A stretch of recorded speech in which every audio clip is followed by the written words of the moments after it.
Well, look, so people who are trying, so there's a community of people who understand fetishes. And there's a community of people who say they want to live the fetish. So that, those, I don't know how you call them, S&M fuckers. Fuckers not as an insult, those who fuck S&M fuckers, yeah. Yeah, and so what are they trying to do? They're trying to enact their fetishes. And I'm sure that to a certain degree, at least they're honest. We can give them that. And to a certain degree, they can enjoy. But the fetish isn't... If I have a fetish of being raped, it's not by a person acting as a rapist that I'm going to live my fetish. The fetish comes from the fear that is going to be activated and I'm going to lose total control in the hands of an actual rapist. You can't act that. Somebody has to want to rape you so that you can have that fetish if that's what you want. So your normal person will never... How honest are they that they want to be raped? Maybe they have the idea they want to be raped. Have they really gone deep at that level? Let's say they have. They'll try to protect themselves as much as they can because they don't want to live that experience. They're scared of it, and rightfully so. And let's say they try to enact it. The enactment will never be able to touch that energy because it's fake and it's controlled. And the whole point of a fetish is I lose control. That's the whole point. Because attention is control. I control. You may be unconsciously controlling, but you're controlling. I am blocking unconsciously, but nevertheless I am. And the fetish is I lose control, or the control is taken away from me. If I am in control, that means I can't let go. So if I can't let go, I need somebody to take the control. Somebody has to rape me or take away from me the control. That's the whole idea of the fetish. So if now we create a scene which is control with a safe word and whatnot, this is totally controlled.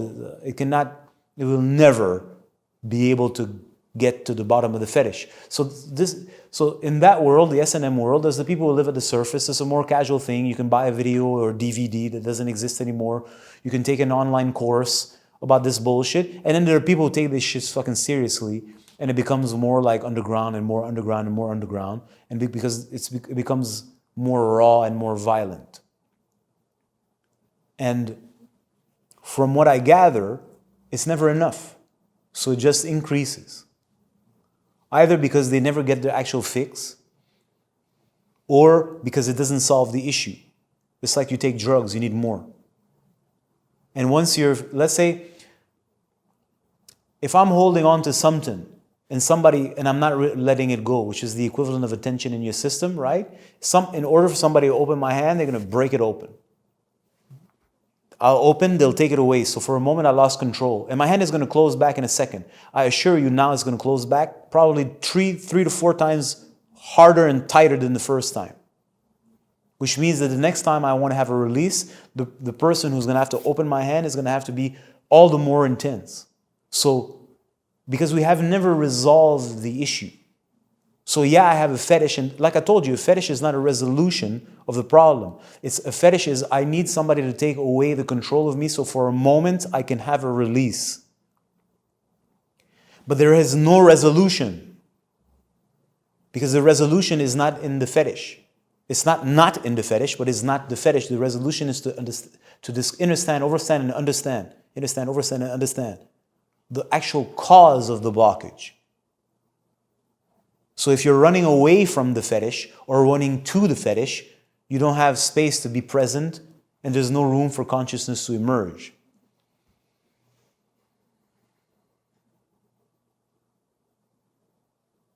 But the remediation of the healing is another, it's not a fetish.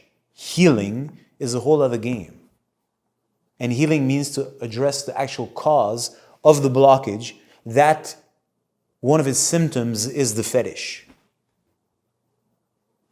The fetish is not the disease, the fetish is a symptom. Or if you prefer, an expression of the disease, of the blockage. But it doesn't unlock it, really. Because it doesn't solve the problem. the person doesn't want to be raped. The person wants to relax and let go. They're unable to relax and let go for whatever reason because they're holding on to something, whatever that is. So that person being raped or forced to open, yeah, they got a release because they opened, but they didn't really open because I'm still holding. But there's a form of ejaculation, if you'd like, because now I've been forced to open. So I'm living the opening, but is it really an opening or is it a forced opening? But even if it's a forced opening, there's a form of opening. So there's a form of circulation. But the circulation isn't authentic, it's full of friction.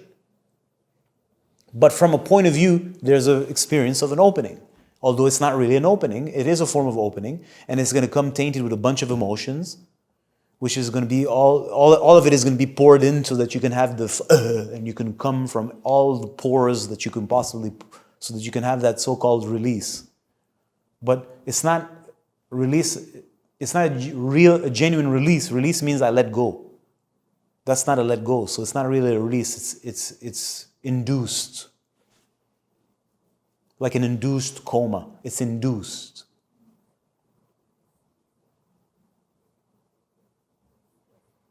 These are profound subjects.